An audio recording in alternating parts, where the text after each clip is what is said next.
Ir a terapia ha pasado de ser algo absolutamente peyorativo hace unas décadas a estar bastante instaurado en nuestra sociedad, afortunadamente. Estamos asistiendo a tal alza del mundo terapéutico que no solo aparecen personas famosas en televisión alegando que van a terapia, compartiendo sus experiencias, instando a otras personas a ir, sino que además están brotando tantas nuevas terapias prácticamente como personas existen en el mundo. Por ejemplo, podemos empezar en un clásico psicoanálisis, pasar por unas constelaciones familiares y acabar nuestro ciclo terapéutico con unas sesiones de cromoterapia o musicoterapia. ¿Qué más da cómo le llamemos si nos hace bien, si realza nuestra calidad de vida? Ahora bien, en este incipiente boom terapéutico, poco se está hablando de diferentes aspectos y parámetros, a mi modo de ver, nada saludables. Seguramente esto se deba a que lo terapéutico en sí todavía tiene poco recorrido en nuestra cultura. Y es por ello que hoy, desde el Urchi Meleta, vamos a hablar de 6 riesgos que tienden a brotar en terapia. Te advierto desde ya que algunos de los aspectos que vamos a comentar pueden removerte por dentro, pero también te garantizo que pueden abrirte muchísimas puertas. Así pues, y sin más preámbulos, bienvenidas, bienvenidos al Urchi Meleta.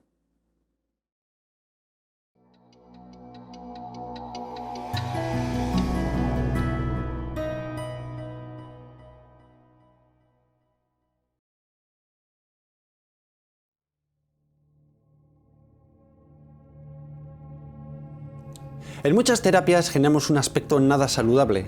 Hablo ni más ni menos que el de la dependencia para con la terapia o, lo que es peor, para con la persona terapeuta. En los casos más flagrantes, esto ocurre cuando la persona terapeuta nos dice qué tenemos que hacer. Y sin embargo, también ocurre cuando la persona terapeuta no nos dice, al menos de forma directa, lo que tenemos que hacer.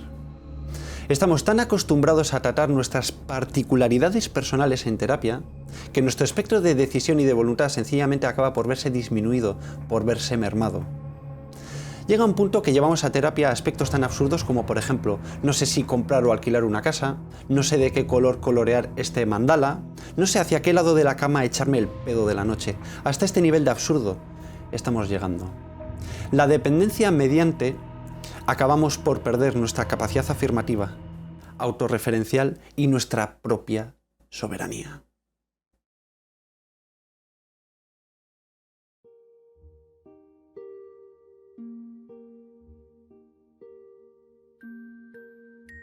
Muchas veces no asistimos a terapia a tratar la raíz de nuestros problemas, que frecuentemente tienen un origen ontológico de falta de comprensión de lo que en verdad somos, sino que acabamos a asistir a terapia para ser calmados, pero no sanados. Esto conlleva una tremenda infantilización, que por cierto, de la infantilización hablaremos más adelante en otro riesgo. El fenómeno de ser calmados se hace patente cuando al final de nuestro proceso terapéutico, henchidas de orgullo, alegamos de que no vamos a volver a terapia, que ya estamos bien. Sin embargo, cuando la vida adviene de nuevo con un mazazo, bien sea superficial o profundo, cuando adviene lo negativo de la vida, volvemos de nuevo a terapia alegando de que nos hemos desregulado, buscando ser calmados. Este riesgo demuestra que no asistimos a terapia a ser sanados, sino que utilizamos terapia como un mero paliativo.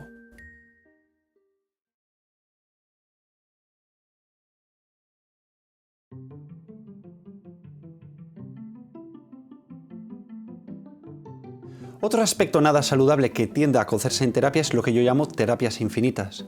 Para entenderlo voy a explicar un ejemplo al alcance de todo el mundo. Supongamos que hemos tenido una rotura o una molestia en el dedo de la articulación. Pues bien, asistimos al traumatólogo y en un periodo considerable de tiempo volvemos a gozar de la calidad de vida que dicha articulación nos otorgaba. ¿Por qué no ocurre lo mismo en terapia? ¿Por qué las terapias parecen tener un carácter de eternidad?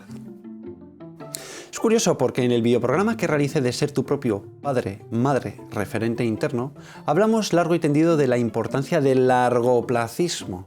Precisamente porque ser tu propio padre, madre, referente interno, o lo que es lo mismo, la integración, conlleva la creación de nuevos surcos, de nuevos canales mentales que indefectiblemente te llevarán a nuevos sentires.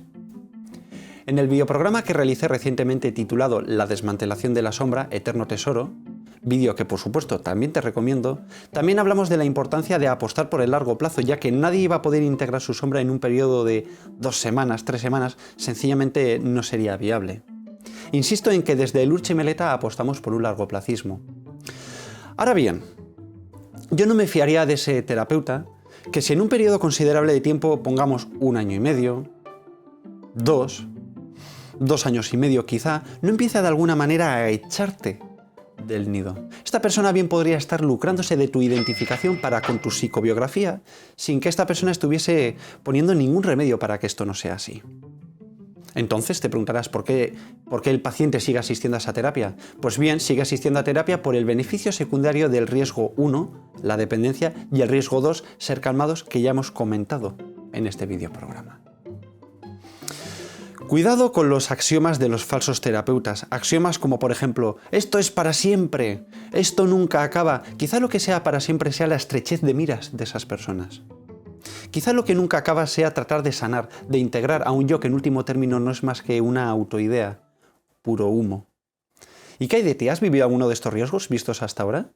¿Has escuchado alguna vez por boca de tu terapeuta que el proceso integrativo es para siempre? ¿Quieres compartirlo abajo en el cajón de comentarios?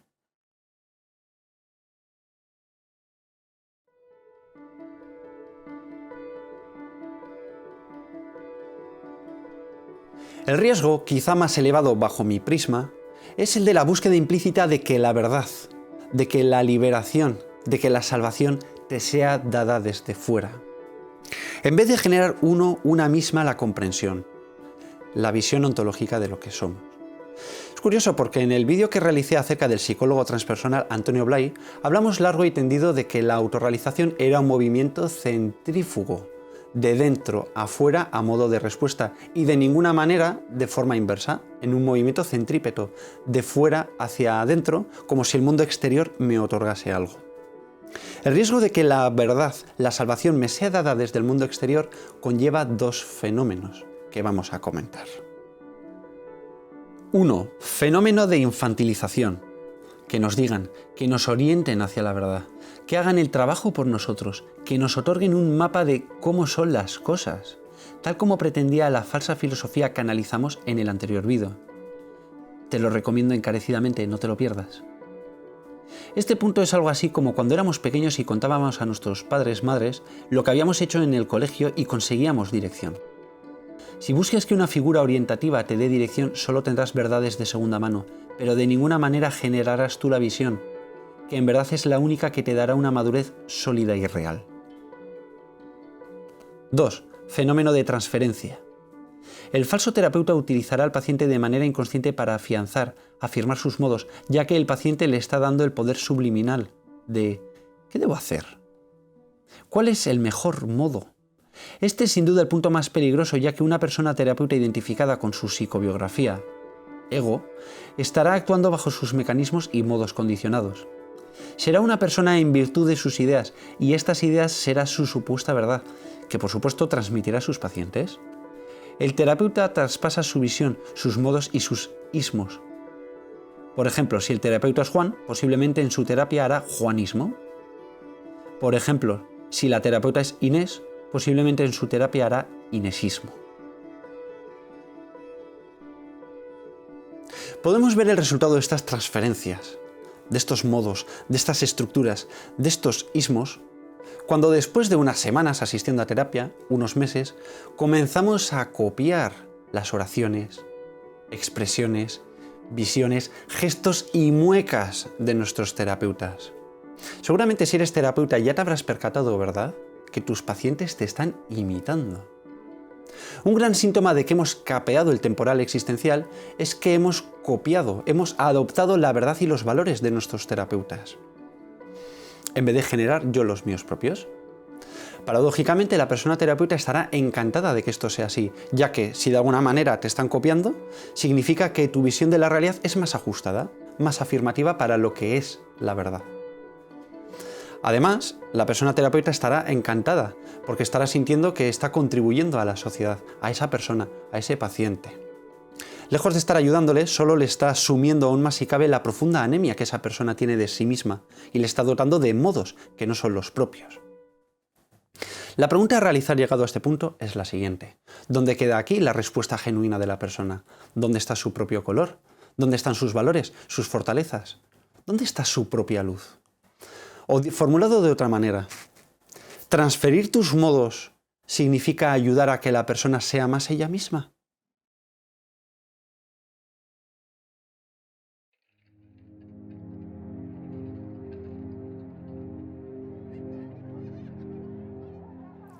El erigimiento y la competición por parte del terapeuta es algo muchísimo más habitual y frecuente de lo que tendemos a pensar. Solemos pensar que nuestros terapeutas son una especie de divinidad integrada que no incurrirían de ninguna manera en bajezas egoicas. Nada más lejos de la realidad. La competición y el erigimiento ocurren en terapia, ya lo creo. Además, seguramente sin que la persona terapeuta sea consciente de ello.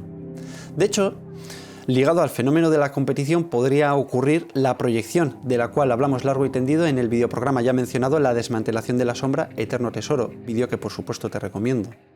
De tal forma que la persona terapeuta podría estar enfocando, de forma absolutamente errónea, que la competición viene paciente-terapeuta, en vez de ver la verdad, que podría ser inversa, terapeuta-paciente. Vamos a ver qué síntomas acarrea una terapia que tiene como fundamento el erigimiento y la competición. ¿Se sabe las lecciones finales de tus procesos? ¿Se apropia de tu historia? Ella ya pasó por ahí y te lo hace saber. Incapaz de no involucrarse, comparativa implícita. Sabe lo que le estás contando, aun cuando sean experiencias muy personales que nunca ha probado. Por ejemplo, desde tirarse en paracaídas hasta un viaje psicodélico. Dinámica implícita de ella ya está bien, tú no, jerarquía y verticalidad. Distancia, deshumanización. Hay terapeutas que se han disfrazado del proceso de humanización, pero luego son incapaces de darte una palmada en la espalda, de tocarte. Quitar crédito a cosas que tú estás contando y que escapan o ponen en riesgo la credibilidad de su terapia. Juicios. Quizás si tu integración pueda apuntar a una integración mayor a la que el terapeuta está viviendo, puede disminuirla, como llamarte disociado. Cree que solo el paciente puede incurrir en proyecciones, comparaciones, competiciones, poniendo a prueba al terapeuta y no de forma contraria. En ningún caso la persona terapeuta verá que pueda estar involucrada en el proceso competitivo. Falsa humildad. ¿Consideras que tu terapeuta ha competido contigo después de haber oído estos puntos? ¿Te has sentido alguna vez juzgado o juzgada en consulta? Si quieres, compártelo en el cajón de comentarios.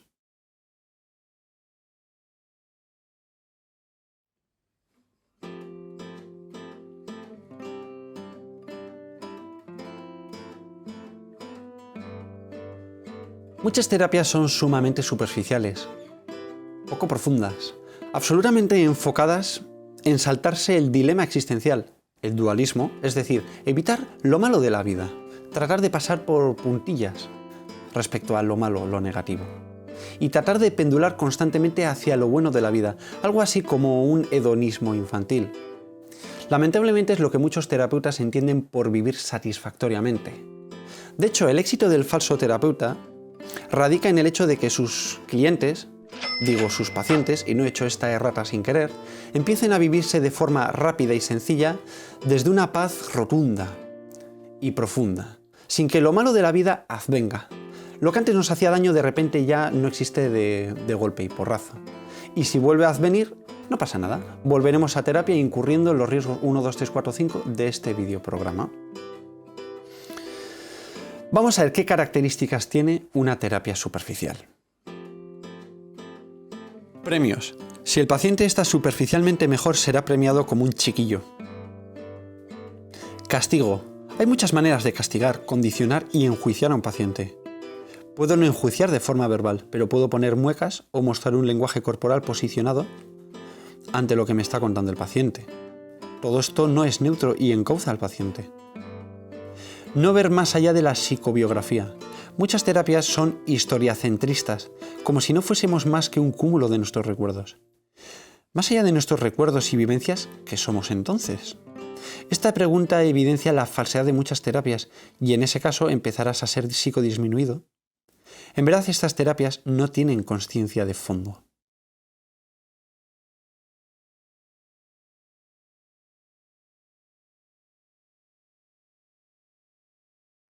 Entonces, ¿cuándo acaba terapia?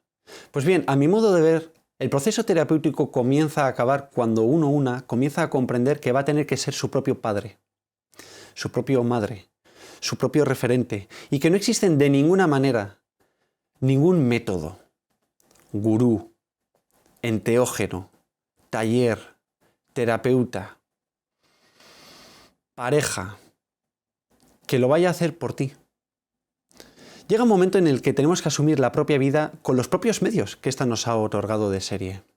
Estamos hablando ni más ni menos que del retorno del rey, del retorno de la reina.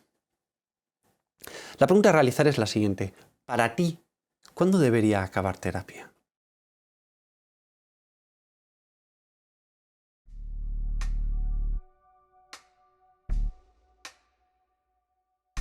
A continuación, adjunto un listado de lo que para mí es un buen terapeuta y adjunto también un listado en paralelo de lo que para mí no es un buen terapeuta.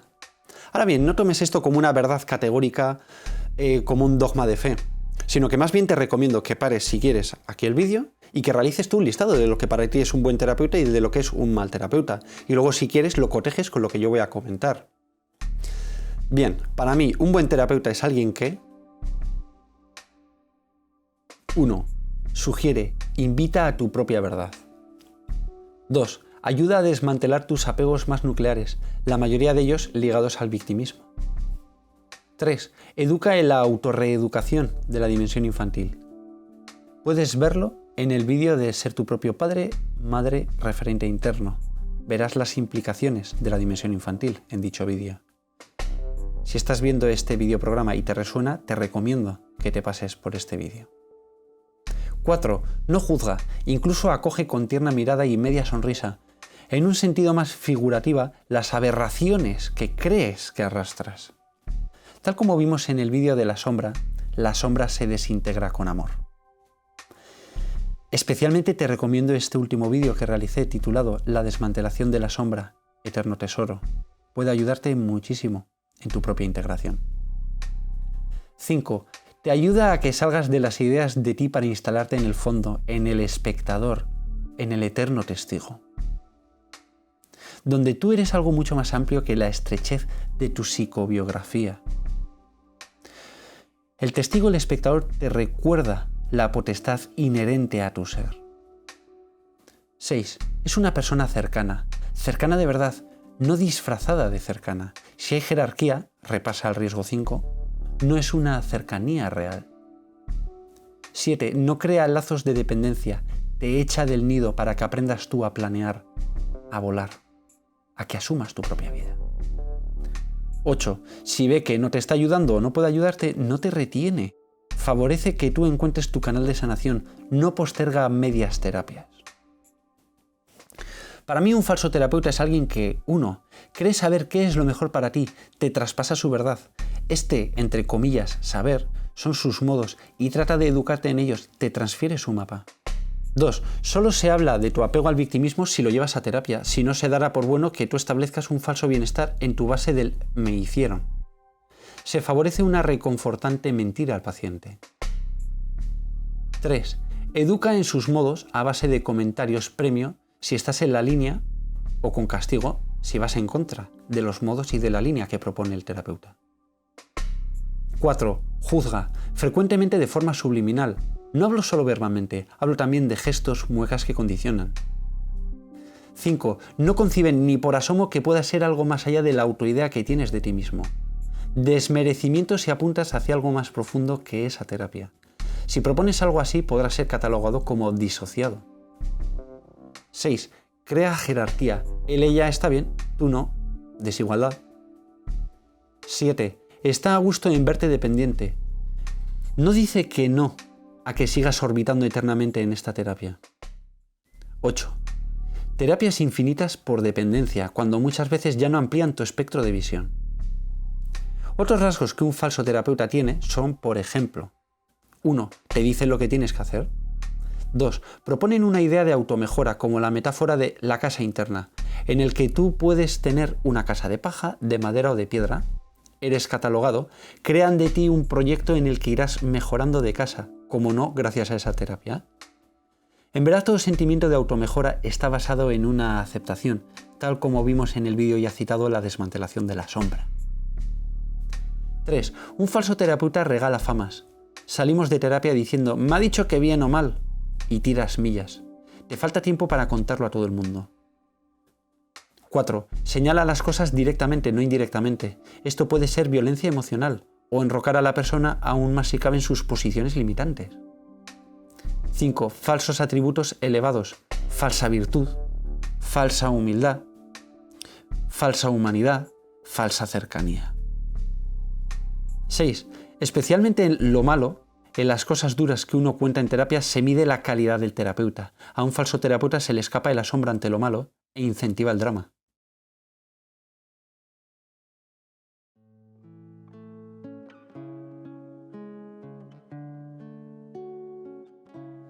Existen otras trampas adyacentes al proceso terapéutico y hoy vamos a hablar de alguna de ellas. Trampa número 1. Utilizar este vídeo precisamente para escudarte y no ir a terapia. Es curioso porque yo en ningún momento he dicho que no vayas a terapia, sino que más bien opino todo lo contrario. Por supuesto, vete a terapia y más si sientes el llamado, si te resuena el proceso terapéutico. Ahora bien, estamos hablando de dos temas en diferido. El primer tema sería, ¿voy o no voy a terapia? La cual mi respuesta es absolutamente afirmativa, sí, ya hemos hablado de ello. Y el segundo tema es, ¿qué riesgos pueden estar ocurriendo en lo terapéutico? Que es otro tema. Pero es que lo uno no está contrapuesto con el otro, ¿vale? Entonces, yo no he dicho que no vayas a terapia, no utilices este vídeo divulgándolo por ahí diciendo, ¿ves cómo no hay que ir a terapia? Porque no he dicho eso. Otra trampa muy habitual es la de creer que por llevar menos sesiones estás mejor. Y es que ¿quién no ha conocido a esa persona que dice, yo solo necesité 2 o 3 terapias? Habría que ver el caso, por supuesto, esto es muy general. Sin embargo, para mí alguien que ha ido solo a 2 o 3 sesiones de terapia, para mí ni siquiera ha inaugurado su proceso integrativo, bajo mi prisma, ¿vale? Esto, insisto, es muy relativo. Ahora bien, utilizar el haber ido a pocas sesiones precisamente para erigirte sobre los demás, para mí sería un indicativo de sombra. Otra trampa muy habitual es precisamente la contraria, creer que por llevar más sesiones estás mejor. Créeme que aunque lleves 30 años de tu vida asistiendo día tras día a 7 horas de terapia, si en último término no te consideras tu propio padre, madre, referente interno, si no has cogido el cetro y te has sentado en el trono de tu vida, no voy a decir que estés casi al igual que el inicio, vamos a dejarlo ahí. Otra trampa muy habitual es utilizar terapia como un medidor de cómo están las personas. Esto ocurre también con el fenómeno del eneagrama, por ejemplo. Dejamos de ver a personas y empezamos a ver números. Esa persona es un 1 descentrado. Esa persona es un 7 sexual. También ocurre con el diseño humano. Dejamos de ver a personas y empezamos a ver a manifestadores, a proyectores, a generadores. Y es que al ser humano le encanta etiquetar, catalogar. Se siente seguro en la etiquetación. Cree que así simplifica la verdad. Para no asumir que quizás somos incapaces de comprender la paradoja de la realidad. Pues bien, con el fenómeno de la terapéutica ocurre lo mismo. Categorizamos a las personas en base a qué tipo de terapia han ido, cuánto tiempo han ido, y aquí brota, por ejemplo, la soberbia de alegar el siguiente comentario. ¿Cómo se nota que no vas a terapia? La pregunta a realizar en este punto es la siguiente. ¿De qué te está sirviendo a ti lo terapéutico si lo estás utilizando para erigirte sobre los demás? Y la última trampa sería la de imponer terapia a los demás. ¿Quién no ha conocido a esa persona que está sermoneando a las demás tratando de que vayan a terapia? Quizá lo hagan con toda su buena voluntad, pero tal como veremos en el videoprograma de la próxima semana, la persona ella sola tendrá que decidir emprender el camino hacia su propio desarrollo. Podemos llevar de la patilla a una persona a terapia, pero si en último término esa persona no está dispuesta a ir por su propio pie, no servirá para nada. Es por ello que en el videoprograma de la próxima semana, si ya pasó esa semana, aquí te dejo el enlace, vemos que ayudamos muchísimo más a la persona compartiendo, sugiriendo, abriendo puertas, invitando, tentando, mediante preguntas reflexivas, mucho más que obligando a ir. De hecho, obligatoriedad y desarrollo parecen ser antagónicos. Bien, estas son algunas de las trampas que se me ocurren a mí a bote pronto. Si se te ocurre alguna otra, déjamelas abajo, en el cajón de comentarios.